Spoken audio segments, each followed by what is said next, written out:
అంతటి బ్రహ్మరాణి నను నాదరణమున చూచుచుండ. దేవుణ్ణి నమ్మి చెడినవాడు లేడు, మనిషిని నమ్మి బాగుపడినవాడు లేడని సామెత. ఊరికే చెప్పలేదు పెద్దలు. అంటే మనిషిని నమ్మడం అంటే మనిషిని, ఒక ప్రత్యేకమైన మనిషిని నమ్మడం, మానవత్వాన్ని నమ్మడం కాదు. ఆ సామెత మానవత్వాన్ని అవమానించట్లేదు, మనుషుల విషయంలో జాగ్రత్తగా ఉండమని చెబుతుంది. అదే లౌక్యం. ఒక మనిషిని ఎవరినో ప్రత్యేకంగా నమ్మడం, వీరే నా జీవనాధారం అనుకోవడం చాలా భ్రమ, చాలా పొరపాటు. వాడి చేతిలో మనం బానిస అయిపోతాం. మానవత్వాన్ని నమ్మడం వేరు. ఆ మానవత్వాన్ని మనం కోల్పోకూడదు. అందుకని దేవుడిని నమ్మి చెడిన వాళ్ళు లేడు. ఆ దేవుడే సంపూర్ణ మానవత్వం. సమిష్టితత్వమే దేవుడు, వ్యష్టితత్వమే జీవుడు. అంచేత ఒక వ్యక్తిని నమ్ముకొని కూర్చోవద్దు. సమిష్టి స్వరూపంగా భగవంతుడిని నమ్ముకో. మళ్ళీ ఆ సమిష్టి స్వరూపాన్ని ఒక వ్యక్తి చేయకూడదు మనం. అప్పుడు ఆ దైవత్వం నిలబడుతుంది. ఈ మానవత్వం దైవత్వంగా మారి పరిమళిస్తుంది. ఆ దైవత్వం సరస్వతి, పార్వతి, లక్ష్మి, విష్ణువు, శివుడు, వినాయకుడు ఎవరైనా ఒకటి. అటువంటి సరస్వతీదేవి దయ నాకుండగా ఈ వంతలు చింతలెంతన ఈ పంతము బూననిమ్ము. సాహిత్యం చదువుతుంటే ఆ అనుభూతితో చెప్పిన పద్యం ఉండేది. అమ్మా, నిజంగా తెలుగు సాహిత్యం చదువుతుంటే అన్ని వంతలు, అన్ని చింతలు తొలగిపోయే ఉపాయాలన్నీ పద్యాల్లో ఉన్నాయమ్మా. అంచేత సరస్వతి దయ నాకు ఉంటే ఏ వంతలు చింతలు నన్నేమీ చేయలేవు. అంటే సాహిత్యం తెలిసిన వాడిని ఏ విషయమూ బాధ పెట్టలేదు. ఆ పరిజ్ఞానమే వాడిని కాపాడుతుంది. ఉట్టినే పద్యాలు కంఠస్థం చేస్తే కుదరదు. అర్థం చేసుకుని, అవగాహన చేసుకుని, అన్వయం చేసుకుని ఆచరణ చేయవలసింది. అప్పుడే బాగుపడేది. అవంతయు బాధ పెట్టగలవా? మన దగ్గరికి చేరతాయేవి మనకున్న అవగాహనకి. జగన్ మిథ్యా అని అర్థమైన తర్వాత ఏదండి మన బాధ పెట్టేది? అనవసరంగా బాధపడ్డం. కానీ రసవత్ కవితా విహార విశ్రాంతుడా, రసవత్తరమైనటువంటి కవిత్వంలో విహరిస్తూ దాన్నే విశ్రాంతిగా భావించేవాడికి సంతరలో సరుకన్న లోభమా? ఈ బజారులో సరుకులు, బజారు మాటలు మాట్లాడే మనుషులు, బజారు బుద్ధులు, వీటికి మనం లొంగుతాం. ఇవి మన వ్యామోహానికి లోను చేస్తాయి. ఈ చాపల్యాన్ని మనం లొంగ తీసుకుంటాయి.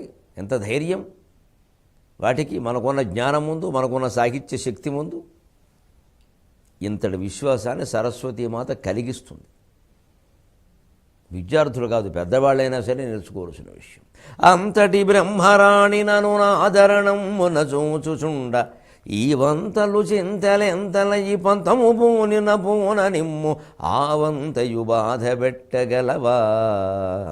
రసవత్ కవితా విహార విశ్రాంతుడ నాకు లోకమున సంతలలో సరుకన్న లోభమా?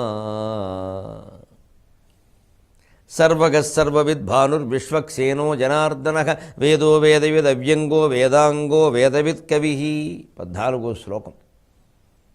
14 భువనాలు తానే అయిన వాడి విషయంలో ఇది 14వ శ్లోకం ఆయన్ని వివరించేది. సర్వగ సర్వత్రా వ్యాప్తి కలిగినవాడు. విష్ణు శబ్దానికి అర్థమేది? వాయు సర్వత్రగో మహాన్. సర్వగ అయినవాడు గాలి. కానీ గాలి చోరని ప్రదేశాలు కూడా ఏమైనా ఉండొచ్చు. ఏదో సీసాకి మూత బిగించి గాలి తీసేసామంటూ ఉంటారు ప్రయోగాల్లో. బిగించాక గాలి తీసేస్తారు. అలాంటిది గాలి విషయంలో సాధ్యం అవుతుంది, భగవంతుడి విషయంలో సాధ్యం కాదు. ఎందుకంటే ఆ తీసేసిన చోట ఉంది అనుకునే శూన్యం కూడా ఆయన స్వరూపమే. ఆకాశ స్వయం విష్ణు. అందుకే ఆయన సర్వగ.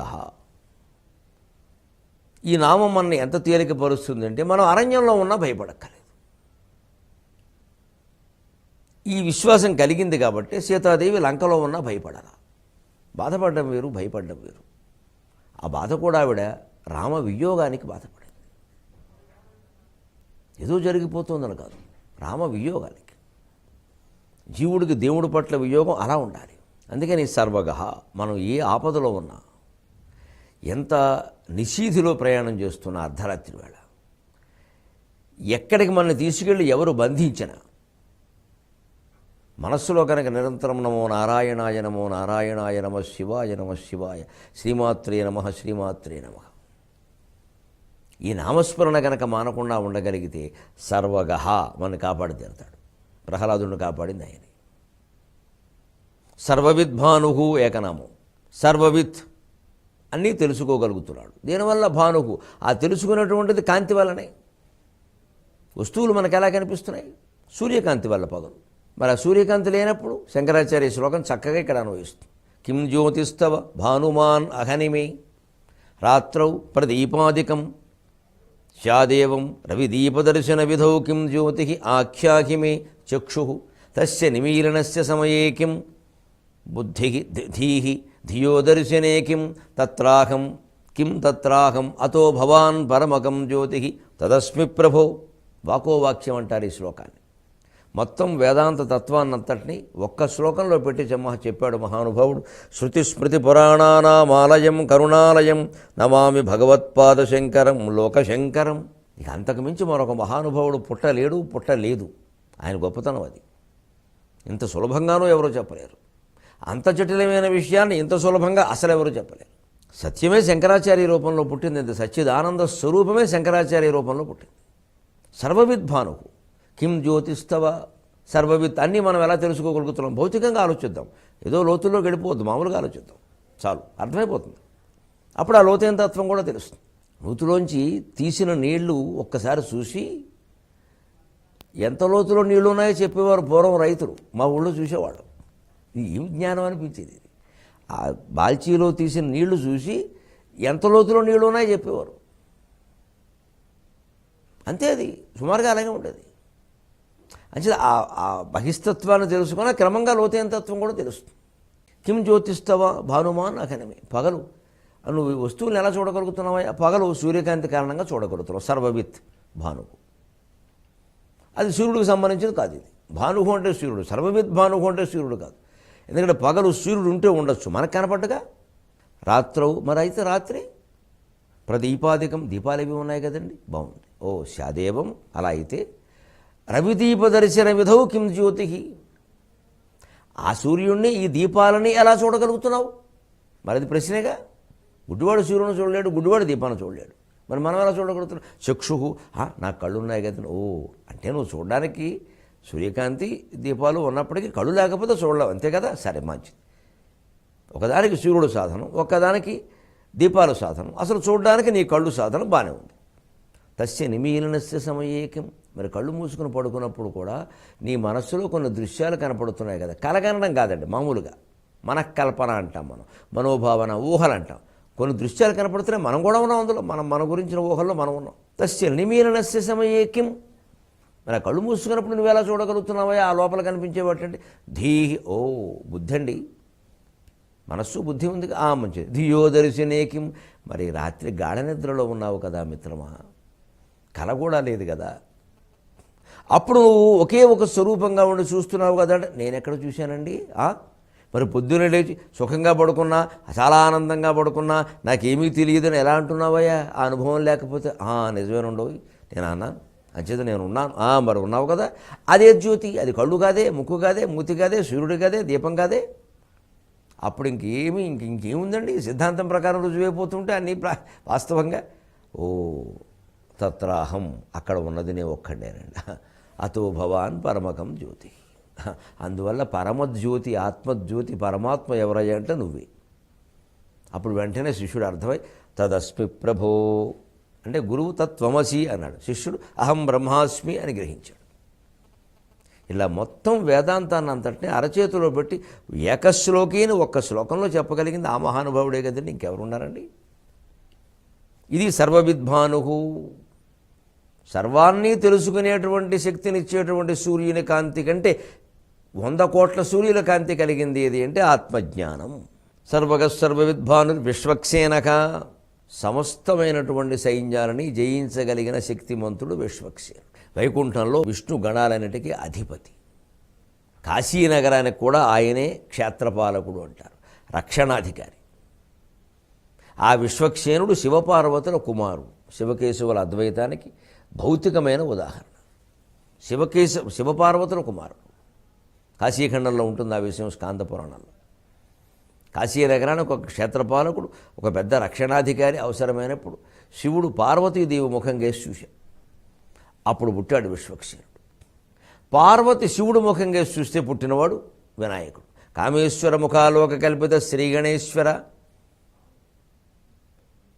కామేశ్వరుని ముఖం కేసి కామేశ్వరీదేవి చూసింది, వినాయకుడు పుట్టాడు. కామేశ్వరుడే కామేశ్వరీదేవి ముఖం కేసి చూశాడు, విశ్వక్సేనుడు పుట్టాడు. తేడా ఏదైనా ఉందా అండి? కొందరు వినాయక పూజ, కొందరు విఘ్నేశ్వర పూజ, అనేక రకాల భేదాలు. అబ్బాయి ఇది చెయ్యాలండి, అది చెయ్యాలండి, అదో సంప్రదాయం, ఇదో సంప్రదాయం. చివరికి ఈ సంప్రదాయాలు ఏమవుతాయంటే అదేదో వైవిధ్యంగా భావిస్తే పర్వాలా, అది వైవిధ్యం అయితే పర్వాలా, అది వైరుధ్యం అయిపోతుంది చివరికి. ఎందుకంటే ఆ అభిమానాలు పెరిగిపోతాయి. ఎప్పుడు మనకి కుటుంబ సభ్యుల పట్ల ఎందుకంటే అంత మమకారం, పక్కింటి వాళ్ళ పట్ల ఏంది, నిరంతరం వాళ్ళని చూడడం, వాళ్ళతోనే ఉండడం, వాళ్ళతోనే భోజనం చేయడం, వాళ్ళ దగ్గరే పడుకోవడం, వాళ్ళ బాగోగులు మనం చూడడం, మన బాగోగులు మనం చూడడం. ఇందువల్లే కదా బంధం ఏర్పడింది. దేవతా విగ్రహాల విషయంలో కూడా బంధం ఇలాగే పెరిగిందంటే అది బంధం అయిపోతుంది. అప్పుడు ఇతర దేవతా విగ్రహాలు మనకి వేరుగా కనపడతాయి. వెంటనే పుట్టుకొచ్చేస్తే ఇంక మాటలని అస్సలండి ఈ ముద్ర ధరించిన వాడండి ఆ గుళ్ళోకి వెళ్ళకూడదండి, చేతి మీద ఈ ముద్ర ఉందంటేనండి ఇంక వెళ్ళకూడదండి, చాలా తప్పండి. విక్కిరింపు సిద్ధాంతాలన్నీ వచ్చేస్తాయండి, భయంకరంగా మనుషుల్ని విడదీసేస్తాయి. ఇదివరకు ఈ కలహాలన్నీ పడ్డాం. విగ్రహారాధన ప్రాధాన్యం అతిగా పెరిగిందంటే ఇవన్నీ వస్తాయి.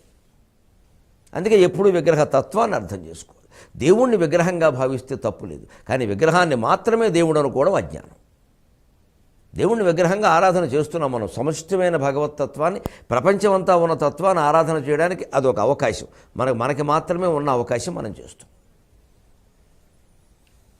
కానీ అది ఒక్కటే అని అనుకున్నామంటే ఏమవుతుంది, ఇంక పక్కవేవి కాదు, అక్కడి నుంచి విభేదాలు, అది దెబ్బతినేస్తాం. అంచేది విశ్వక్సేనుడు శివపార్వతుల కుమారుడు, వినాయకుడు శివపార్వతుల కుమారుడు. తేడా ఎవరికి పెడుతున్నారు మీరు? ఏ పూజ చేస్తే ఏమి, ఇది చెయ్యాలనే పట్టుదల దేనికి? ఆ పట్టుదలలోనే మతాలు. కొందరు శ్రీశైలస్య ఈశాన్య ప్రదేశం అంటే, కొందరు శ్రీరంగస్య వాయవ్యస్య వాయవ్య ప్రదేశే. ఎందుకు వచ్చిందండి? ఇందుకోసమే, ఈ అభిమానాల వల్లే. కొందరికి శ్రీశైలం పుణ్యక్షేత్రమా, వారు ఇంకోరికి శ్రీరంగం అయింది కాకుండా పోయిందా? రేపొద్దున ఇంకో మతం వారు మేము ఏవి ఒప్పుకోమండి, మాకు అమ్మవారు వేరేనండి, కంచి ప్రదేశే అని ఇంకోటి అంటాడు. మతంలో విభేదాలని ఇక్కడే వస్తాయి. వీటి వల్ల జ్ఞానం కలగదే ఎప్పుడు. నా మతాభినివేశత్వాత్ నా భాషావేశమాత్రత ముక్తిర్వినా ఆత్మవిజ్ఞానాత్ ఇది వేదాంత నిండిమఖ. అంచేది ఈ మతాభినివేశాలు, విగ్రహాలు, ముద్రలు, అంకితాలు, శంఖాలు, చక్రాలు, శూలాలు, మెళ్ళో లెంగకాయ వేసు తిరగడాలు, వేసుకోనివాడు అపవిత్రుడన్నం, ఈ రకమైనటువంటి పట్టుదలలోకి వెళ్ళనివ్వకూడదు. సమాజాన్ని మనం వెళ్ళకూడదు, దాన్ని వెళ్ళనివ్వకూడదు. వీలైనంత వరకు జ్ఞానం ఉన్నవాళ్ళు దాన్ని ఖండిస్తూనే ఉండాలి. లేకపోతే చాలా ప్రమాదకరమైన పరిస్థితులు మన ధర్మంలోనే వచ్చేస్తాయి. ఇదివరకు వచ్చాయి, సత్యం, మళ్ళీ అటువంటి స్థితి రాకుండా కాక. ఇందులో పరాయీకరణ చాలా పెరిగిపోతుంది. అసలు మన తెలుగుతనాన్ని కూడా మనం మర్చిపోతాం. విశ్వక్సేనుడు సమస్త సైన్యాల్ని జయింపగలిగిన వాడు, విష్ణు సైన్యాధిపతి. వైకుంఠానికి మొత్తం అందరిని వచ్చిన వాళ్ళందరినీ దారిలో పెట్టేటువంటి అక్కడ ముఖ్య రక్షణ అధికారి. అలాగే వినాయకుడు ప్రమథ గణానికి అధిపతి, విష్ణు గణాలకి విశ్వక్సేనుడు అధిపతి. దీనికోసం వాళ్ళిద్దరిని విడదీయాల్సిన పనుల ఇద్దరు శివపార్వతుల కుమారుడు. విశ్వక్సేనో జనార్దనక జనాన్ అర్ధయతి, జనులను హింసించువాడు అని అర్థం. అర్ధయతి అంటే హింసించడం. భగవంతుడు హింసించడం ఏమిటండి? మరి దుర్జనుడిని హింసించకపోతే? అంచేత అందరూ భగవత్ స్వరూపమే అయినప్పటికీ ఎవరి పట్ల ఎలా ఉండాలో అలాగే ఉండాలి. అది నిమిత్త మాత్రంగానే ఉండాలి. అందులో మన మనస్సు లీనమైపోయి లగ్నమైపోయి పూసేసుకుని రాసేసుకోవద్దు. ఇదే అహంకారరహితంగా ఏ పనైనా చేయడం అంటే.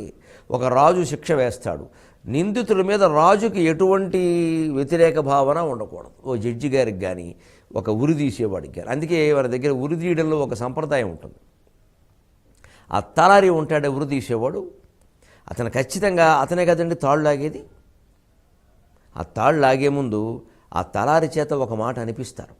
ఖచ్చితంగా అతను అంటాడు చేతులు పట్టుకుని అతని పేరు చెప్పి, ఏదో వెంకట్రావు అనుకోండి, ఊరికే ఉదాహరణ, వెంకట్రావు, నీ యందు నాకే కోపము లేదు, ఏ దోషము లేదు, భగవత్ సాక్షిగా నా ధర్మమును నేను నిర్వర్తించుటకై ఈ తాడు లాగుచున్నాను, నన్ను క్షమింపు అని లాగేస్తాడు. ఎందుకు ఈ మాట అండి? ఇదే నిరహంకారంగా పనిచేయడం అంటే ఇదే. నిష్కామ కర్మ అంటే ఇదే. అదేమి పరాక్రమం కాదు ఉరి తీయడం. అక్కడ అంతా వాడిని బానిసం చేసి అక్కడ పడేశారు. అది పరాక్రమం ఏముంది, పౌరుషం ఏముంది, కేవలం కర్తవ్యం. ఉరి తీయడం విషయం కాదండి. నన్ను మన్నించండి, తాళి కట్టడమైనా ఇదే రకంగా కట్టాలి. రెండింటిని పోలుస్తున్నందుకు మరోలా అనుకోవద్దు. జ్ఞానాల్లో అన్నీ ఒకటే. నేను నీకు భర్తని, నీ యోగ్యత నీ బాధ్యత చూసుకోవడం నా కర్తవ్యం. ధర్మేచ అర్థేచ నాతి చరామి అని కట్టామంతే. ఉదాహరణలు విచిత్రంగా అనిపిస్తాయి, కానీ జ్ఞానం ఇలాగే అర్థమవుతుంది. అంత తీవ్రంగా ఉండాల్సిందే. ఆ తీవ్రం ఈ తీవ్రం, శుభాశుభాల మధ్యలో సమన్వయం సాధించడమే జ్ఞానం. కాకుండా అది ఏమవుతుంది, ఇదివరకు చాలా కాలం పెత్తనం చేశారు మగవాళ్ళు. తాళి కట్టాం, కట్టుకున్న పెళ్ళాం, నోరు మూసి కూర్చోవాలి, చెప్పినట్టు వినాలి అంటే అహంకారం వచ్చిందనమాట. ఇవాళ వాళ్ళు తగ్గారు, వీళ్ళు పెరిగారు విచిత్రంగా. మేము అసలు కట్టించుకున్నా ఉంచుకోం, తీసి పారేస్తాం, ఫ్యాషన్ కూడా చేసుకుంటాం. ఏమీ చేయలేకపోతున్నారు ఏ మొగాడు కూడా. అది వారి అహంకారం, ఇది వీరి అహంకారం. ఈ రెండూ లేకుండా కేవలం నిమిత్త మాత్రంగా నేను నీకు భర్తగా ఒక బాధ్యత వహించవలసిన అవసరం ఉంది. మనిద్దరం సంసారం రూపంలో ఏకమవుతున్న ఒక ధర్మాన్ని సాధించడానికి, లోకాన్ని సంరక్షించడానికి, యథాశక్తి దేశసేవ చేయడానికి. అంటే ధర్మం విషయంలో, అర్థం విషయంలో, కామం విషయంలో నేను నిన్ను అతిక్రమించనని చెప్పడం కోసమే 3 ముళ్ళు వేస్తున్నా. ధర్మేచ అర్థేచ కామేచ నాతిచరామి. మోక్షం విషయంలో నీ ముడి నీదే, నా ముడి నాది. ఎందుకని? మోక్షం విషయంలో ముడులు ఉండకూడదు. బ్రహ్మగ్రంథి విభేదిని, రుద్రగ్రంథి విభేదిని, విష్ణు గ్రంథి విభేదిని, అదే మోక్షం. వేసే గ్రంథులు కూడా బ్రహ్మగ్రంథి, రుద్రగ్రంథి, విష్ణు గ్రంథి, అదే 3 ముళ్ళు.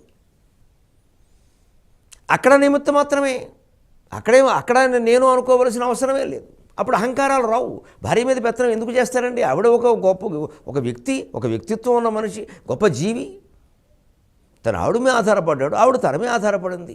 ఇద్దరు ఈ లోకం మీద ఆధారపడ్డారు. కాబట్టి లోకం రుణం మనం తీర్చుకుందాం. ఇది గృహస్థాశ్రమం. ఎంత అద్భుతంగా ఉందండి సమన్వయం.